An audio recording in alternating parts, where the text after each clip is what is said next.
But I think that's fine. Waiting on the slide deck, no, right? No, but I'll switch Oh, over. okay, Don't perfect. worry. Yes, don't worry. Okay, guys, so we can stay on time. I want to thank you so much for making it out today, Thursday, March 28th at noon for our Lunch and Learn Entrepreneur Speaker Series. Today, we're super excited to have David Norec talk to us a little bit more about how to build that connection with the audience.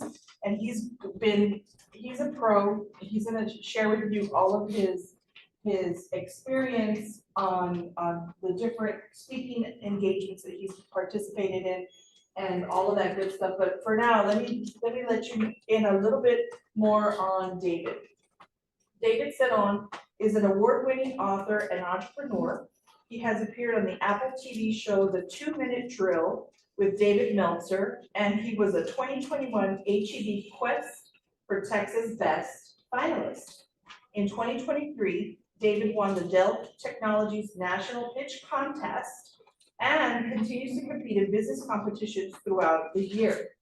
So without further ado, we're gonna have David take it away. And if you need anything, were you able to switch over? Oh, Let me- no, Let me switch you over. awesome. Yeah, so that way you're not, okay. And, that was like, there's a way to do this. Here we go. There you go. And then just make sure that you can click forward and backward.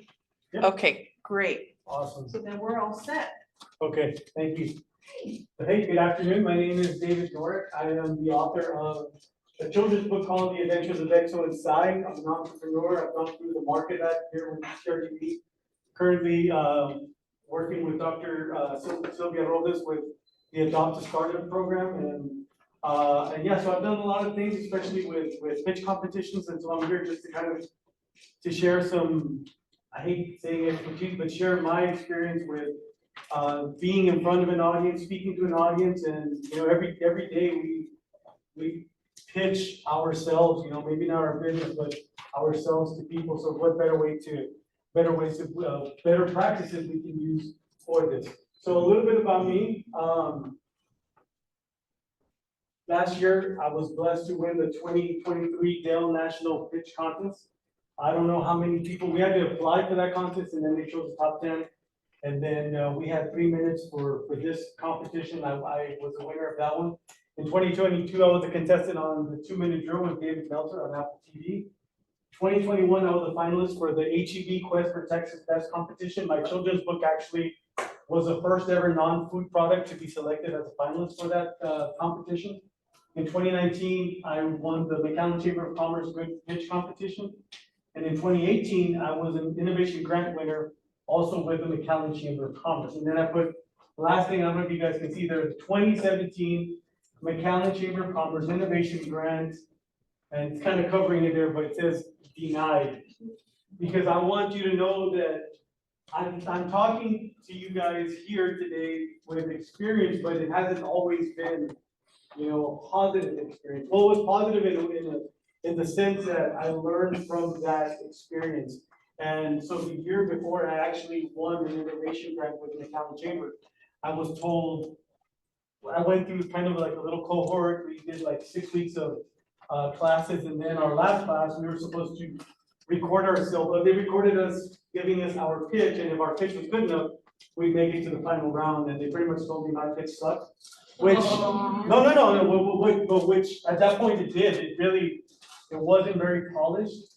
But what's funny though, and I'll get into it in a little bit, is that on the day I received a letter from the McAllen Chamber of Commerce that I wasn't going to be making it to the final stage, I did get the email from Shark Tank, because I had auditioned for them, that congratulations, you made it to the next round to get you on the TV show. So, but it was just, there were several weeks that had gone by through that, and or before that, so I was able to kind of polish my skills a little bit and got to that. So with any let's see. There we go. So with any business or whatever you're doing, right? You always have to ask yourself the most important question, and that's why. Why did you start your business? Why are you in the position now to pitch your ideas or yourself to possibly investors or to somebody, right? And so that's the biggest question. Why did you start? For me, it's very personal. When I wrote the children's book, it was after I lost a brother and sister to diabetes. And so I'm very passionate about that. I wanted to find a way that I could help promote diabetes awareness, not just here in the Rio Grande Valley, but also across the state and across the country and really across the world now. I've been given some great opportunities for that. What motivates you? You know, why are you, because I'll tell you this much, every day I wake up with a million reasons to quit. So I have to find 1,000,001 reasons not to quit, right? So what motivates you? For me, thinking about my brother and sister that aren't here anymore, that motivates me. It kind of stinks that 2 weeks ago, the city of McAllen, but it's really McAllen, Mission, Edinburgh, for 7 straight years now, we are the most obese city in the entire United States of America. Wow. I've reached out to local leaders, to people, hey, we need to do something different. And they just don't seem to want to get on board and make changes for the place where I live, right in McAllen. Last year, Memphis, Tennessee was the #2 most obese city in America. This year, they're #7. Things can be done to move in the right direction. So that motivates me, the fact that there is nobody else fighting this fight, so I'm gonna do it. Did something traumatic happen? Is that why you started your business? For me, yes. Well, losing my brother and sister, seeing another older sister go blind because of diabetes, go through some amputations. That's a traumatic thing that happened in my life that's getting me going. What inspires me, what inspires you to do your business, right? For me, again, going back to my brother and sister. What challenges have you faced? When I started my business, everybody told me you have a great idea, the book is great, but okay, I need to pay my illustrator, I need to pay to get my books printed, I have no money, how am I gonna go from point A to point B, right? That's a huge challenge that I faced, winning the McAllen Innovation Grant in 2019, that they gave me $2,500 worth of seed money that I was able to use to print my books. So that's a huge challenge. What challenges do your customers face? Because you have to understand your customers, right? And then what makes you qualified? Hey, I am not a diabetes expert. I'm not, J.K. Rowling. I'm not one of those famous authors, but it's okay. What makes me qualified? I guess the fact that I have a very personal story, and that I'm willing to just keep fighting. So this is the most important question you will ever have. Why? Always ask yourself why. Why are you doing what you're doing? So we're gonna go over the 4 basic things of when you pitch: your introduction, your problem solution, your business, and your landing. And I'll tell you this much: the introduction, because I've done a lot of pitch competitions, the introduction and the landing have stayed the same in every pitch that I do. Every time I go pitch, I always start off with, in 2013, I lost my brother to diabetes. In 2014, I lost my sister to diabetes. And it was from those tragedies that I was inspired to write a children's book that teaches kids about healthy eating and exercise. Hi, my name is David Norec, and I am from McAllen, Texas, the fattest city in America. That's how I start every pitch, and you notice it takes about 15 seconds. That's something you really have to hone in when you do any kind of competition. When in the landing, I've kind of rebranded, so I used to end my business pitches with, are you ready to exercise? Now it's gonna change a little bit, but it's still, those two hardly ever change. Problem and solution, business, that's where it'll differ depending on whatever competition. So the introduction, you have to humanize your pitch, right? Because people are going to buy into you before they buy into what you do. When I went and auditioned for Shark Tank, I remember there were 2 tables, kind of like this, one here, one there. There was a judge there and a judge here. And I was just, they told us, okay, like for me, I was in group H, I think, or something, and we had to be there within a certain time of the day. And once we got there, we saw these 2 tables, and it was okay, choose one judge or choose the other judge. And so I chose the judge on this side, and as I was getting closer to him to pitch my idea, I saw that he had a clipboard and he had pens. And whenever somebody would start their pitch, he would look at them and then he would start looking down and start writing notes on his clipboard. And so as I was getting closer, I'm like, okay, I need to make sure that I get his attention and that I get his focus off of his clipboard and on me. If I can get him to focus on me, I'm gonna have a good chance. But if I don't, I'm gonna be like 95% of the people here who, good idea, but pass. So when I got to him, I started off just like I did. You know, 2013, I lost my brother. 2014, I lost my sister. And this was one of the first big pitches that I did. And so I remember when I mentioned that, I got a little emotional. As soon as I did that, he went from this to looking right at me. And I mean, I had to keep it together because they only gave us 2 minutes to pitch in front of him. And when I saw him make eye contact with me, I said, I got him. I got him. Now I just have to continue this pitch and make sure he doesn't look back at that clipboard. And sure enough, for the next minute and a half, he focused on me. He heard everything I had to say. And at the end, he said, I really love your idea. I want to talk to the producers to get you on the show. Which I thought he was saying that to everybody, right? Just to be nice. But on Monday when I got back home and I got the email, he was really sincere about that. So that's how I got him to buy into me before he heard anything else that I had to say. And that's so important because you are selling yourself in anything that you do, right? And that's something you have to do successfully.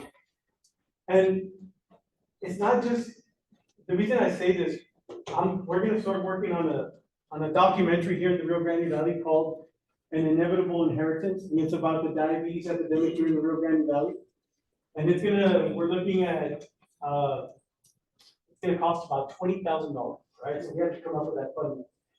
So I'm gonna have to go, and I'm probably gonna have about 30 seconds to be able to sell myself and that documentary to possible donors, right? So in any situation, you don't know what kind of situation you might be in, but you have to be able to sell yourself, right? And what's the best way to do it? To do that, be very personal. Your audience needs to feel confident about you. And trust me, I like being in front of people, doing all these things is the last thing I want to do, right? I know I've won some pitch competitions, but it's like, I have to flip the switch. And my daughter who's here can tell you that when we go home, she knows I'm gonna tell her, gosh, I hated doing that. I get uncomfortable, but I know that it's not for me, right? What I'm doing is not for me, so I have to flip that switch and just turn into somebody that I'm not comfortable being, but hey, when there's money on the line, when there's possible sponsorship, donorship, or donors on the line, you have to be able to come out of your shell and be somebody that you're not comfortable being. You have to be able to connect emotionally. That's why I start my pitch the way I do. I'm mentoring a group of students from MACI. They're gonna have their own pitch competition, I think in May, here in this building as well. And there's a group of students. There's this young man, he came up with this idea of, when I talked to him, he said that growing up, he couldn't really afford to buy all the name brand stuff. And so he knew that there were a lot of kids in his position, and he knew that this was something that he could do. He has a very personal story about not being able to afford name brand clothing. So what he does is now he takes old clothing and he sews them into his pants and makes them look very unique, but it's to make other students who can't afford, popular clothing, they can wear that and then not feel out of place. So when I talked to him, I said, look, man, you have a great story. And you didn't start off with it. Though. You have a great idea, great product, but you don't want to tell your story. And he's like, well, no, it's hard. And I'm like, I know it's hard. But it goes to connecting emotionally. I told him, if you are able to tell your story, you're going to connect with that audience. You're going to connect emotionally with them, and you're going to be a step ahead. And I said, look, you guys have $10,000 riding on the line. Why not risk it all? Who else is going to give you $10,000 that you don't have to pay back to forward your business, right? To get your business going forward. So I'm trying to convince him to tell his story, connect emotionally. You have to be very concise. With Shark Tank, I had 2 minutes. The 2-minute drill with David Meltzer, I had 2 minutes. The pitch competition, the Dell pitch competition, I had 3 minutes. With HEB, I had a total of 15 minutes, but that also included question and answering. So you have to be very concise. I took about 15, 20 seconds. That's about as long as you want to keep your introduction, just connect emotionally and then go from there. And then the last point there is, do not be easily forgotten. When I'm doing pitch competitions, like with the Dell pitch competition, when they told us there were gonna be 10 finalists, you either want to be first or you want to be last. Because those are the easiest ones to remember. And when they finally gave us our order that day, I was number 6. I'm like, oh gosh, that's like one of the 4, 5, and 6. If there are 10 people, that's like the toughest spot to be in, right? So I'm like, okay, I cannot be easily forgotten. And for that one, they gave us an option. You can use a pitch deck, right? And then present. This was virtual, by the way. And I said, no, I don't want to do that because I cannot be easily forgotten. I had my merch on, I had a banner up, I don't know, I think I had a picture of my brother and sister. I had like a championship belt that I normally take. And I'm like, okay, they have to remember me. And a lot of times in these pitch competitions, you'll go and you'll see the competitors in suits, ties. I don't even think I own a tie. It's true. No, but I tell like anybody that I'm helping with the pitch competition, I'm like, look, you're going into a car show. Do you want to look like let's say everybody brings a Mustang, right? Do you want to look like that, or do you want to bring your Ferrari, stand out, look different, right? And so when I go there and I dress like this, and normally in the pitch competition, I wear shorts because of my product, right? I'm gonna stand out just, physically from the competitor. And you have to find a way to do that. Do not be easily forgotten. I don't know how many hundreds of people pitched to that judge at Shark Tank. How was he gonna remember me from all the hundreds of people he saw that day? There had to be something different.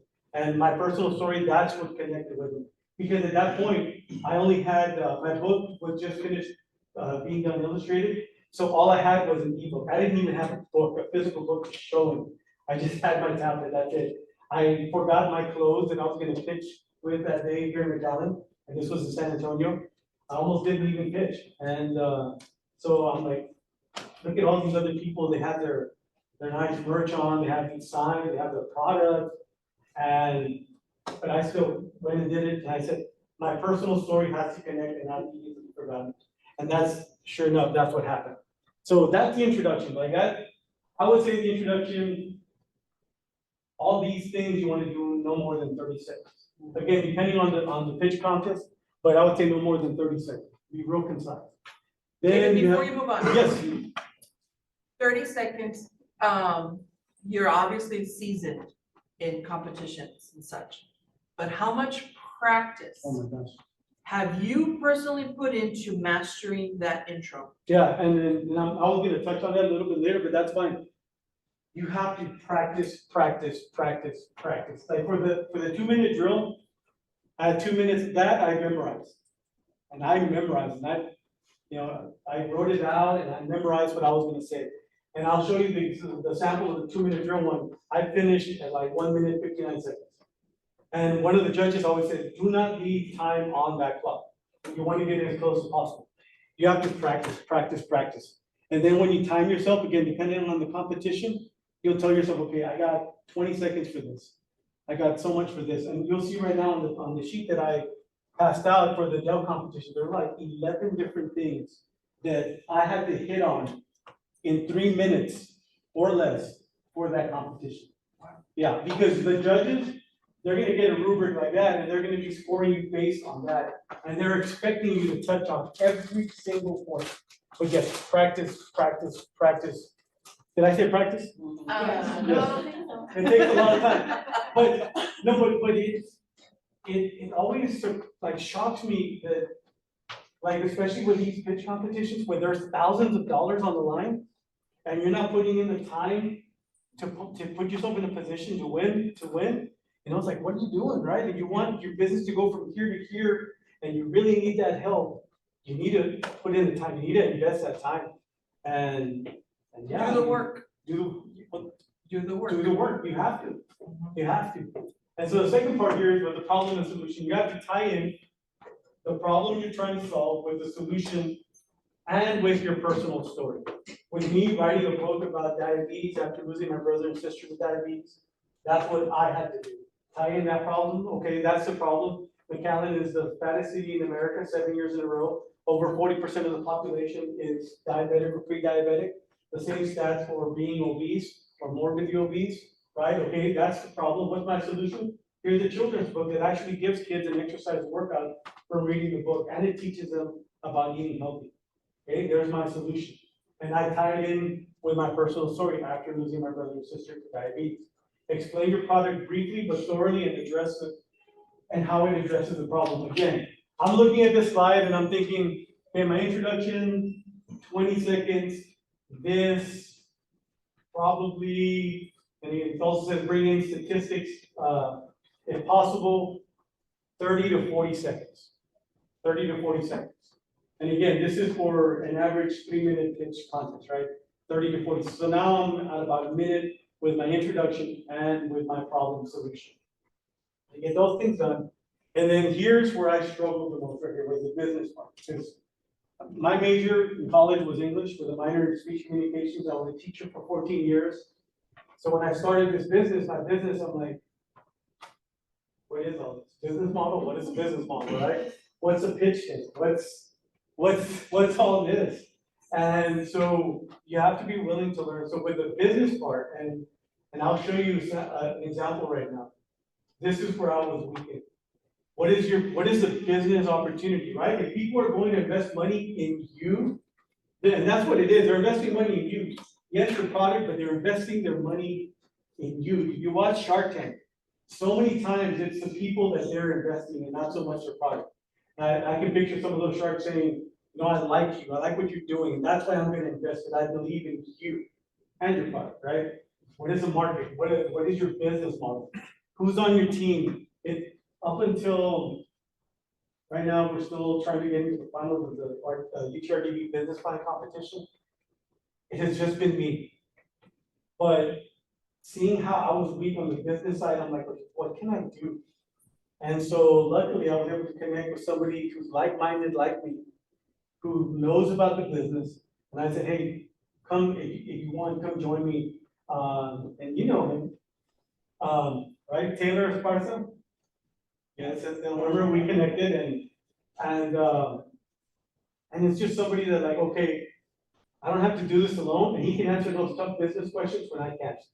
And so if you're gonna do it by yourself, that's great. If you can handle everything, that's awesome. But if you're struggling in something, connect with somebody that can be a good part of your team.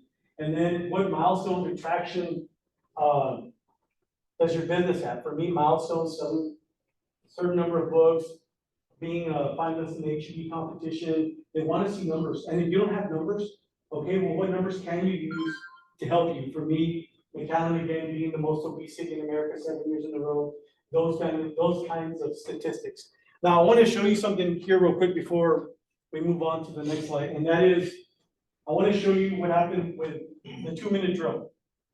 And number one, I hate seeing myself on TV, but it's also one of my biggest failures in a pitch competition was this. And I'll tell you why. I applied to be on the show, and a couple months before they were gonna start filming season 3, I get a call from the producer. You know, because they want to talk to you, they want to know more about your business, who you are. And so he called me, we chatted for about 10 minutes, I told him what my product was, what the business was, and I will never forget, he told me, wow, you're gonna win. Oh my gosh, I was like on cloud 9, I'm like, the producer just said I'm gonna win, so guess what? I'm gonna win. Am I gonna research the judges? Nah. Am I gonna watch some previous episodes, season 1? I have 2 seasons to look at, right? Am I gonna watch that? No. Am I gonna research anything on the show? Nah. I'm gonna win. I'm gonna go out there, I can pitch, I'm gonna do it, and I'll win. And after I pitched, when you see the pitch, this is the one I had memorized. As far as the pitch goes, the presentation, everything, it was on point. Time, everything was on point. And then these business experts just ripped into me. And I was like, thought I was gonna win, you know, and then here's the $50,000 was on the line. Was the winner's pitch as a whole better than mine? No, I don't think so. But was hers, did she pay close attention to details? Yes, she did. And that's why she won $50,000. And I didn't. And so then I'm gonna show you that, and I want you to see, this is just 2 minutes. And then I want you to see what they had to say and why afterwards. I didn't win that, but still, I got to learn from it, so that was good. Big into here, how do I? Yes, Do I press escape or? yes, you're gonna have to escape. And then we'll get back to the computer screen. Mhm. Let's see here. I'm gonna bring this guy down so we can see. See, this one here. Here it is. And then we're going to, how do we make it big? Here. There you go. And then we're going to play. Okay. I'm gonna bring this guy back up. Okay. And then we're gonna play. Back to 2-minute drill. David, you're up on 2-minute drill. Hi, my name is David Norec, and I'm the author of the interactive children's book called The Adventures of Exo and Sai. In 2013, I lost my brother to diabetes. In 2014, I lost my sister to diabetes as well. And it was from these tragedies that I was inspired to write a children's book that could change and save lives. Exo and his dog Sai, or Exercise, live in the town of obesity, where Mayor Diabetes wants everyone to be unhealthy. In this first book in a series of 7 books, Chip and his dog Nacho, or potato chips, are sent to steal everyone's healthy snacks. But not if Exo and Sai have anything to say about it. As the adventure ensues, there are 11 different exercises that readers are encouraged to do along with the characters in the book, thus giving kids an actual exercise workout from reading the book. The next book in the series will be called The Adventures of Arrow and Bits, or Aerobics, which follows a young girl, Arrow, and her cat Bits as they continue to battle Mayor Diabetes in obesity. In the final book in the series, Exo and Sai will team up with Arrow and Bits to finally defeat Mayor Diabetes. Every book will be released in the month of November to coincide with Diabetes Awareness Month. I live in McAllen, Texas, where for the 4th year in a row, it has garnered the ugly distinction of being the fattest city in the United States of America, according to Wallet Hub. Something has to change, not just in my hometown, but also in the US, where over $10 billion is spent annually to treat diseases such as diabetes and other obesity-related illnesses. The cost to print my books are $14,700 to print a batch of 10,000 books. I sell the books for $10 a piece, which leaves me a profit of $8.50 per book. I desperately need this money to print my next batch of books and continue on this journey. Look, it may be too late for my brother. It may be too late for my sister, but it's not too late for the next generation who need to learn how to eat healthy and exercise. So Mr. Meltzer, 2-minute drill, and all of its wonderful judges, I have one question for you. Are you ready to exercise? Okay,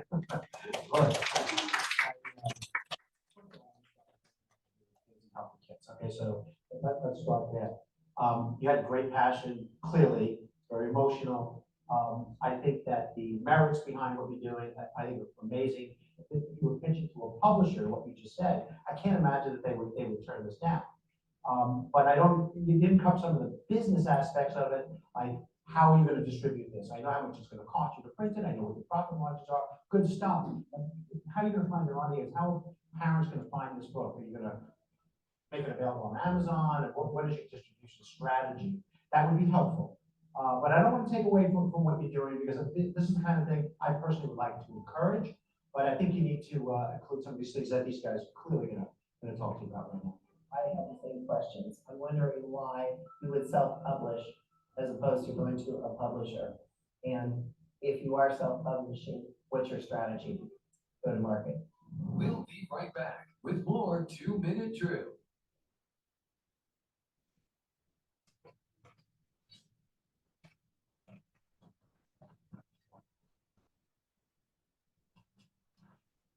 I don't know, we have to watch this. Okay, because All right. what if you go too forward? Yeah, okay. We'll just watch the commercial. Nothing beats the sun.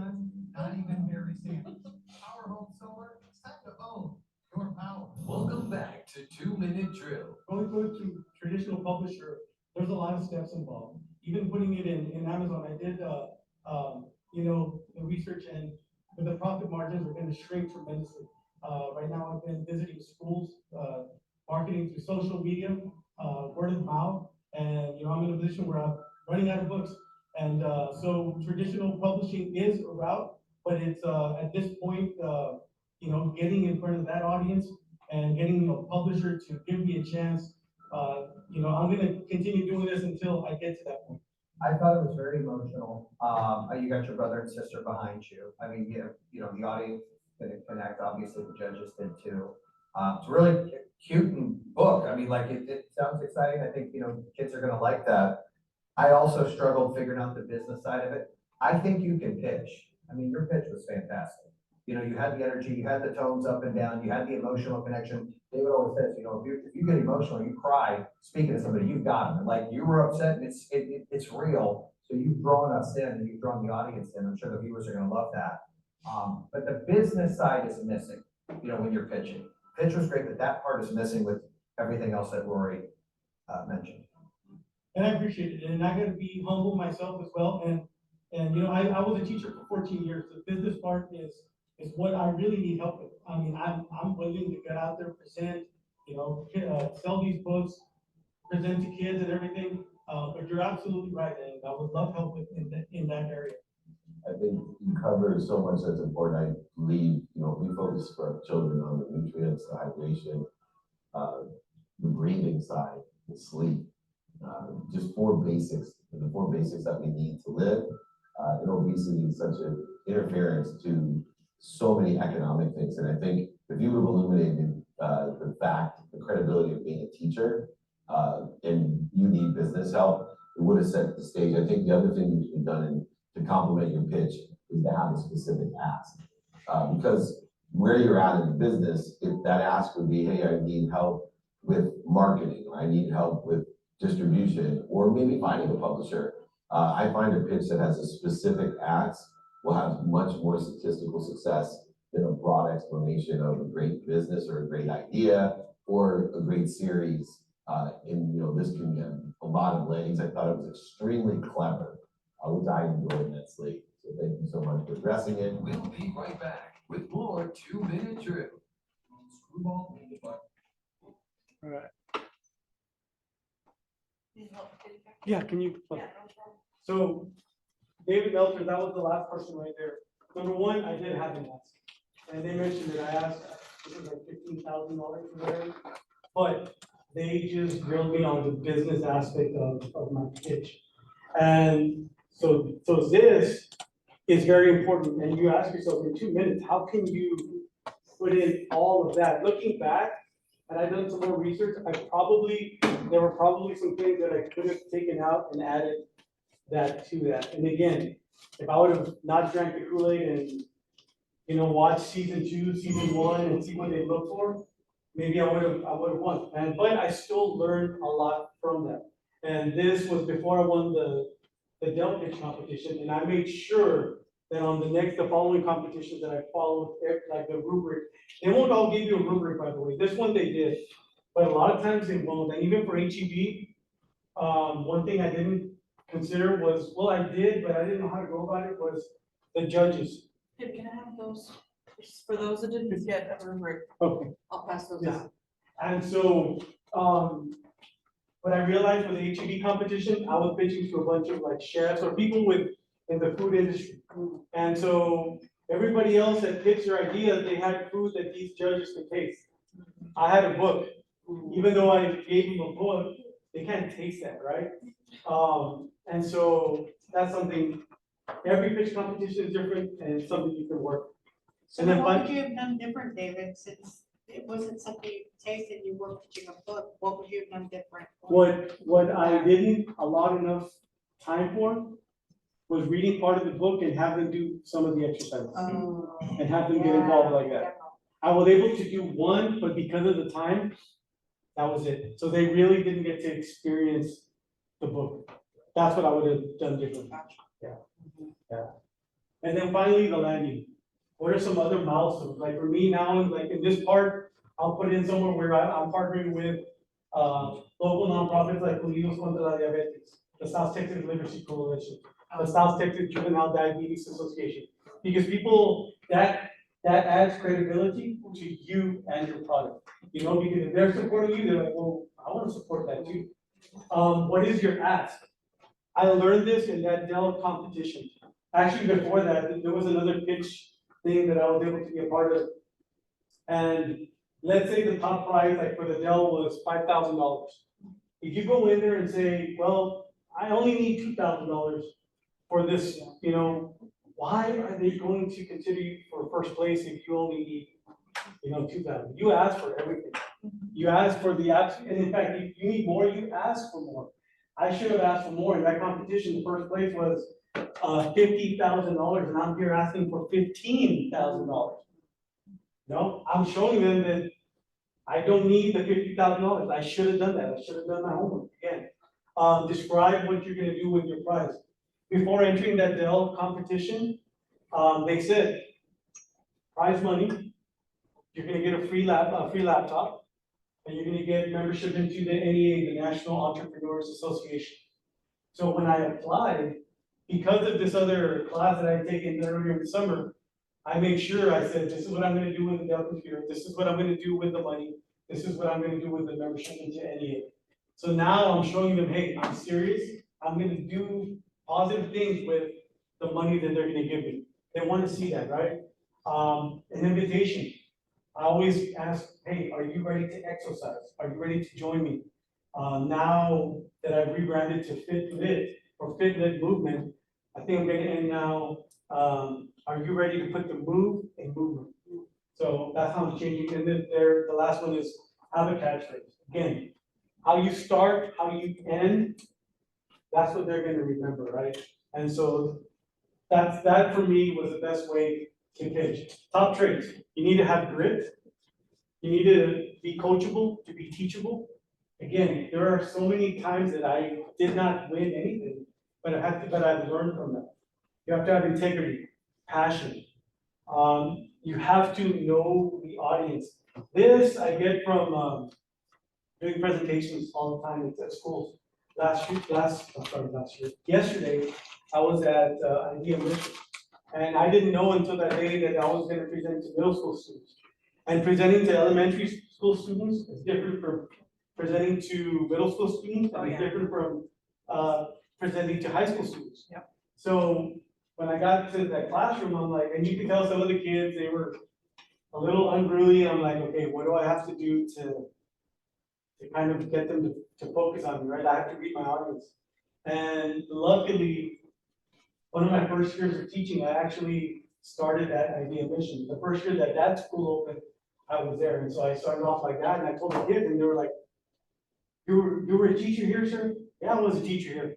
Oh, okay. And all of a sudden you can tell, you know, their eyes lit up and they're like, okay, I'll listen to you now for the next 15, 20 minutes.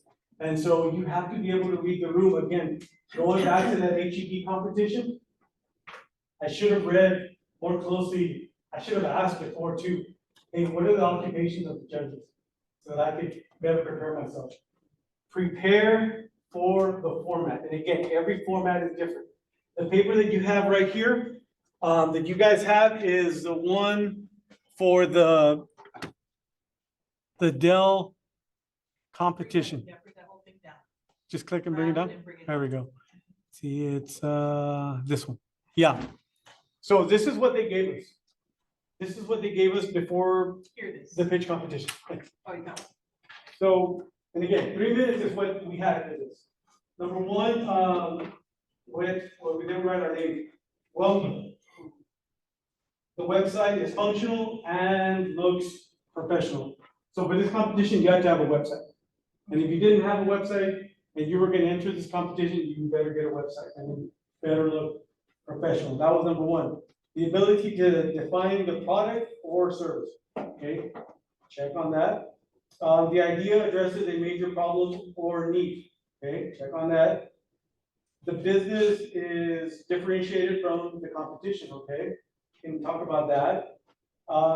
And so on and so forth. But you see there's 1, 2, 3, 4, 5, 6, 7, 8, 9, 10 different things that these judges were gonna look at, 10 different things in 3 minutes or less. And so for this one, I was like, I can't memorize, I could memorize it, but I'm not going to. So I wrote down my pitch. I made sure and I addressed every single one of those criteria. And there are so many tools now that can help us. I downloaded a free teleprompter app on my phone. And so for the competition, I set up my laptop with a little webcam. And I had a tripod behind there, a little tripod behind there. And I set up my phone right on top of my camera. And my daughter was nice enough to press start right before it was my turn to pitch. And so I just saw it. Now, I was reading it, but I memorized, I'd say about 75% of it.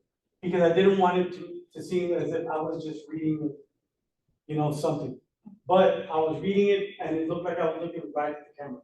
And I made sure that I hit every single point. Now, be careful with technology. There was a gentleman, he had a great presentation, but on that day of, this is why I don't like using like the pitch deck. On that day of, something messed up and he wasn't able to use it and he was lost.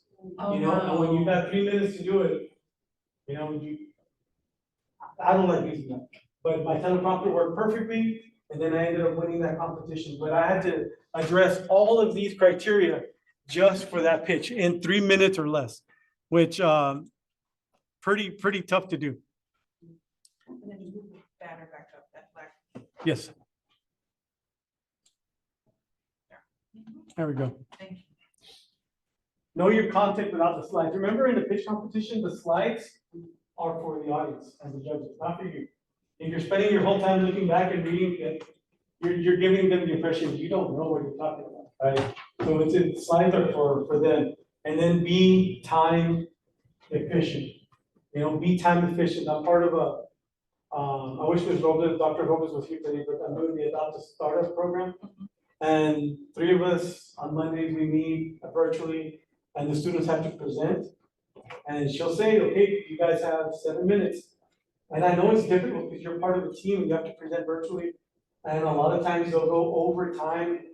And I'm just watching and I'm like, oh, guys, like, right now your grade is at stake, but you start taking a step forward and making the competitions. Hey, when they say stop, like with that 2-minute drill, they cut you off. So you have to be time efficient. And the way you do that, practice. Practice, practice, and practice. Okay, so just click enter and it'll activate the. Enter right there, just click, There we go. There you go. That's tricks. Yeah. So top mistake, leaving out your story. Guys, you have to be able to tell your story at the very beginning. You absolutely need to. You want them to believe in you or they believe in your product.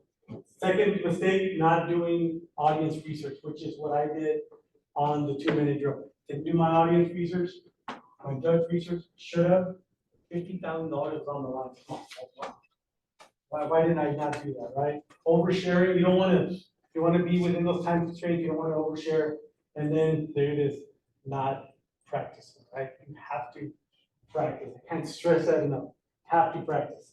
Buzz phrases not to use. They don't want any opinions, like we're the best, we're on a mission. This is a huge problem. I feel, they want to see factual stats, right? Like I am, business owner of 3 businesses. We are the #1 leading children's book sellers, whatever. But you have to have the numbers to prove that. That's what they want to see. They don't want to see opinions. And then the final thoughts, passion equals power. Your energy is contagious. And I think you guys saw that in that clip with the 2-minute drill. That's what they said. They complimented me on that. But I needed work on the business. Bring your passion, your story, your energy, and your excitement. Remember, the audience is not your customer. You have to separate that. Who you're talking to, you're not selling to them. You're selling yourself, but you're not selling the product to them. Treat the judges as general people. Don't assume that your judges know what you're talking about. You have to be able to describe what your product is, who you are. They're just general people. Come as you are, no theatrics. I know some people, and I saw that when auditioning for Shark Tank, there were some people with theatrics and I had nothing, right? But I do, for these pitch competitions, I do come dressed certain way. And it's not for theatrics, but it's just, you know, I'm trying to express my brand with the judges or whatever. Be ready in the Q&A. That's when they're gonna ask you tough questions. That's why for me, for the business end, I'm partnering with somebody that's strong in the business end. So after we pitch, with the question and answer, if it's a business question, he'll take over and he'll know how to answer it as professional as possible. Answer questions again to a T. I remember with the Dell competition, one of the judges, his question was, so how do you see yourself moving the business forward? And it was a business question, right? And I'm like, well, I just started doing this again after COVID, but with the release of the next book, I plan on presenting to twice as many schools as I did the previous year and selling twice as many books. And he just said, good answer. I'm like, okay, finally I answered the business question correctly, right? But again, if you don't have that, you know, getting I a think team it's member. because you were on the scalable trajectory, Yes, right? yes. You're like, this guy wants to grow. Yes, but before that, probably wouldn't have answered that as well as I should have. And then people remember transformation, not information. Yes. They're gonna remember you. Yeah. That's what this whole lunch and learn is about, right? How do you sell yourself? How to put yourself out there? You are your best salesman. And you know what I noticed? Like, I've had the hardest time selling my book. And I think it's just confidence thing, and I don't like doing that. And I see other authors like at events and they're out there stalking people. Hey, can I tell you Yes. about my book? And I'm Yeah, because we thinking, don't see your books out today, yeah, no, and it's, but we can buy them still, you right? can still buy my book. Okay. But, you know, and it's because I'm not a natural salesman, and I'm like, well, if they want my book, they're gonna come ask me questions or whatever. And it's like, no, I need to be out there. But if it's selling something like I'm doing the South Texas AuthorCon, the documentary, it's not about me anymore, so I'm gonna be out there. Well, the book isn't about you either, though. I That's know, what you have but to it's- remember. It's not about you. It's what you talk about That- with your brother and sister. That is true. So I'm working on it, I'm working on it. So we're all, but so what you're saying is there's no sort of like this way or the highway. Everything is moldable and we are all teachable, right? Oh, We need yes. to be able You to have to be teachable. learn from our mistakes. Yes, And find a way to make that next level in your business Yeah. venture, right? Yeah. Take it to the next stage. yeah, because you're gonna hear a lot of no's, a lot of no's. And how do you deal with that? You give up or do you just keep going, right? So yeah. This is a book that I read recently, yes. Oh. And if you haven't read it, if you have Spotify Premium, by the way, you can listen to this free, it's part of the Spotify Premium, the audiobook. Never Split the Difference, it's by Chris Voss. And he used to be, I think, the lead negotiator for, I think, the FBI or CIA. Yeah, exactly. The FBI, and I call it like the Jedi mind tricks of selling yourself or selling whatever. He teaches you very unique ways to get your way, right? To convince people to buy into you or buy into whatever you're selling. It's a great book. Never Split the Difference. I highly recommend this book. It'll take your sales from one step to another. It's a wonderful book. And then lastly, I have my contact info here, David Norec at fitbitmovement.org, or if you have my number there. Look, I'm to the point where I've entered a lot of competition, the HEB competition, the Quest for Texas Best might still be open for entries. I know the next Dell pitch competition, they've already gotten their 10 finalists. There are a ton of competitions or anything. If you're an entrepreneur and you need seed money, you're gonna have to talk to possibly some angel investors, right? So I'm in a position now where I can help. And so if you guys need any kind of help, being able to pitch your idea and stuff like that, I'm an open book. Reach out to me. I want to help out as many people as possible, especially here in the RGB, right? So that's my contact info. And I wanted to leave, I don't know how much time we have, but I wanted to leave like about 10 You have, minutes. yeah, you have about Yeah. 10 minutes for Q&A. Perfect, yeah, the last 10 minutes, if you guys have any questions, I'll be more than happy to answer any question you guys might have. What Yeah. is your next competition coming up? I know that you mentioned a couple of them. Hopefully, the UTRGV business plan competition, we're waiting to see if we make it to the finals of that. There is another competition where they're only giving away one prize, but first place is $250,000. Wow. So I'm waiting to see if I made it to the finals of that. And those are the two big ones right now. And I'm also working with the McAllen Chamber of Commerce, I want to start my own pitch competition. I want to be able to give back and, you know, be able to be on the other side and help a new business out with their competition. So those are the two big ones right now.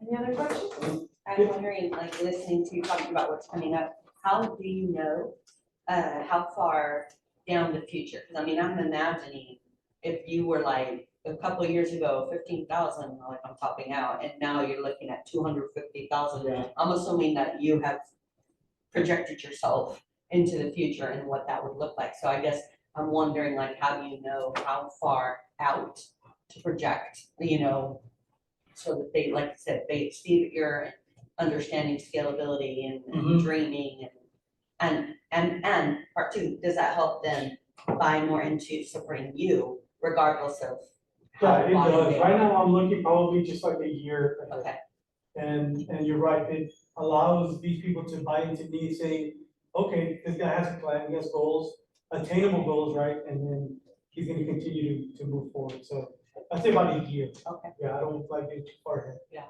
okay. Yes, sir. Thank you very much for the Uh-huh. presentation. Yes, sir. Really impressive. So right now, your pitch is when they give you a set time for a set moment, for a set goal. What about the preset? When you're out there in the market and you want to ask for those 2 minutes, what are the best practices for those? How can I open those 2 minutes or 3 minutes? Yeah, it's just stepping out of your comfort zone and being willing to take that risk and just start talking to, you know, they call it the elevator pitch, right? If you're on an elevator with somebody for a minute, that's your chance to talk to them.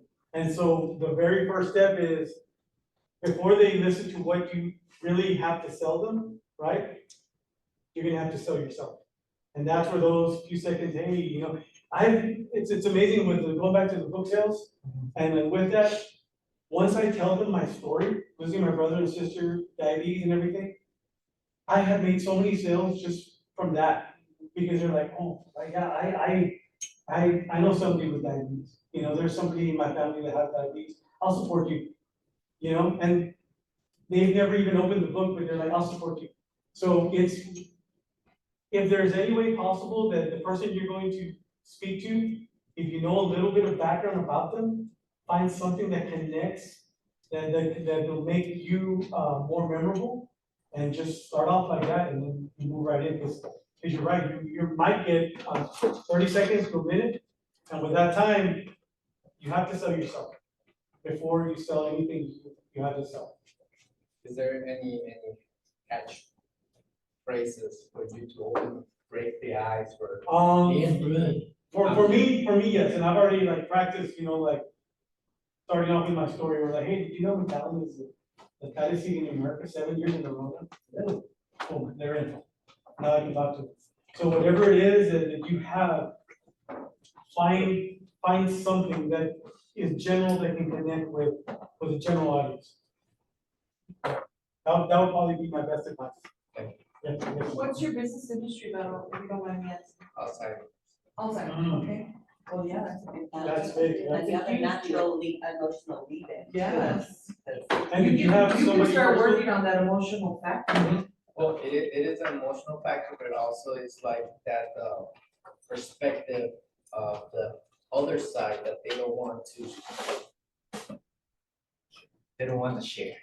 Private information, like the so-called, I have a friend, but it's really, no, you know what, I'll go and talk in private, like, have to, but I don't want people to know. What helps me with that is sharing my personal story with diabetes. Like, hey, I lost a brother and sister with diabetes. 99% of the time that opens the door for them, they drop their guard and they're like, really, yeah, you know what, my sister has diabetes.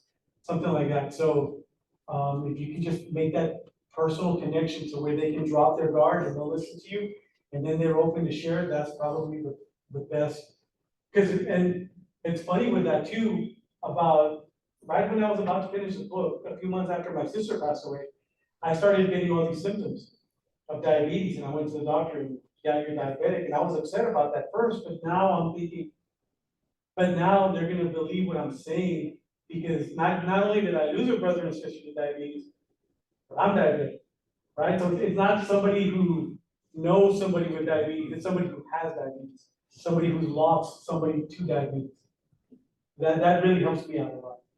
And going into that note, I work within my, I work in the Alzheimer's side of it. I'm a community health worker, and I'm always out there with the community and the health fairs and stuff like that. And my icebreaker to them, so they can be able to communicate back to me, tell me their story, is just I tell them that I have my grandma, that she has some Alzheimer's and stuff like that. And then the other part to it, I tell them, you know, I even sometimes forget where I put my keys at. I don't even know where I put them. So I kind of open that up to them, you know, so they can feel comfortable. Oh yeah, they also forget their keys. Oh, they also forget that something, and then let them. Seeing like, if you were to talk to me about that, I don't have that much investment in that, because nobody in my family has had that. I don't have any kind of experience with that. I might, you know, kind of pass that by, but I've heard statistics that people who have diabetes, there's a higher risk of leading to Alzheimer's. Yes. If you would mention that, diabetes, okay, you got my ear, talk to me. Let's work together now, right? So stuff like that, you know, try to kind of branch out into other things like that, and now you're gonna get, you know, a whole other audience that's gonna listen to you as well. I was going to say, suggest maybe, like what David pointed out on it, was like the statistic, right? Like connecting it to something, but also maybe making a general statement like, it's amazing how Alzheimer's can strip the length of an individual's life and reduce their quality of life because they didn't address it sooner. Why I'm here today is to make sure that people connect with the signs and symptoms and connect those flags. Like if somebody's holding up a flag, hold it up early enough, and I'm gonna be able to offer you some kind of a recourse so we can prevent it or at least delay. Let's help, so I'm here to help you delay it. I'm here to help people understand what it is and how some of the signs and symptoms of early onset Alzheimer's, how we can identify those and try to do something about it. Because the last thing you want is to decrease the quality of your life. We don't know how long we're gonna live. Medicine's getting stronger and more robust. People are living into the hundreds. Why do you wanna have a depleted quality of life in your mature lifestyle? Let's take advantage of the resources that we have available today, and let me help you on how you can change that path. I don't know, something like that, you know. Yep. You believe me? Any other questions? Oh, thank you guys so Well, much, and go. Oh, I was gonna say, before we go, I wanted just to thank you so much. I forgot to get your little goodie bag, but if you follow me afterwards, I'll give you a cute little goodie bag. But before we leave, I'm going to just give you guys some real quick information about upcoming sessions and a QR code that you can take a survey, because it's super important that we get feedback from you guys. And also for the people that came in late, there is a sign-in sheet. If you can find your name here and then maybe put your initial by it, and then everybody did? Okay. Okay, there you go. And just pass it around. And everybody, let's give David being here with us today. I'm gonna share the presentation and the recording and all of this good stuff with everybody. Let me see here. Could we do talking about the next session, then picture, then survey? Yes, we'll talk about the next session, then picture, then survey. That sounds like a plan. So coming up next, actually tomorrow is Dr. Robles's VIP Idea Lab workshop. It's on nurturing transdisciplinary excellence in healthcare. celebrating National Women's History Month, and it's from 11 to 1. You can go to UTRGV Startup Tree and sign up there. And there is limited seating, so if you want to check it out, you want to see what it's all about, I recommend that you do that. Then also we have my talk next week. I'm going to be helping you understand the power of nonverbals, especially with delivering presentations, when you're in a personal situation, one-on-one, group settings. The nonverbals can tell us a lot, and they can help us, and they can also like give us little cautionary tales. But we're gonna go all into that next week, same time, same bat channel. And then here's your little feedback form. So if everybody can just take a picture of this, or I'm sorry, not take a picture, just scan it so that way it connects to the survey. That would be fantastic.